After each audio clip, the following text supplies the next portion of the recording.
السلام علیکم سامعین و ناظرین، آج ہم ایک مزدور کا واقعہ بیان کرتا چلوں۔ ایک رات سلطان محمود غزنوی رات کے وقت معمول کے مطابق گھوم رہا تھا اور ایک تندور کے پاس کسی شخص کو سویا ہوا دیکھا تو اس کو اٹھا کر پوچھا کہ وہ کون ہے۔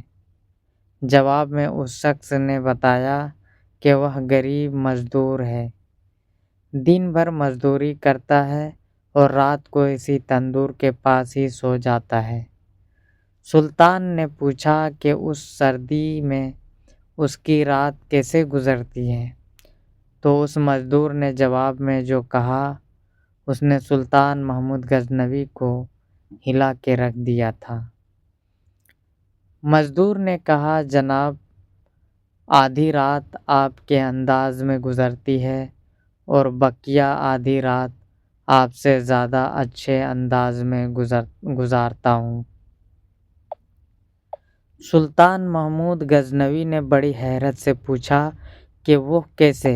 مزدور نے جواب دیا کہ جب تک تندور گرم رہتا ہے تو میں آپ کے جیسی نیند سے لطف اندوز ہوتا ہوں، اور جب تندور ٹھنڈا ہو جاتا ہے تو اٹھ کے اللہ کی عبادت شروع کر دیتا ہوں، جو آپ کے مقابلے میں وقت کا بہتر استعمال ہے، اور میں آپ سے اچھی نیند اور اللہ کی اچھی عبادت بھی کرتا ہوں۔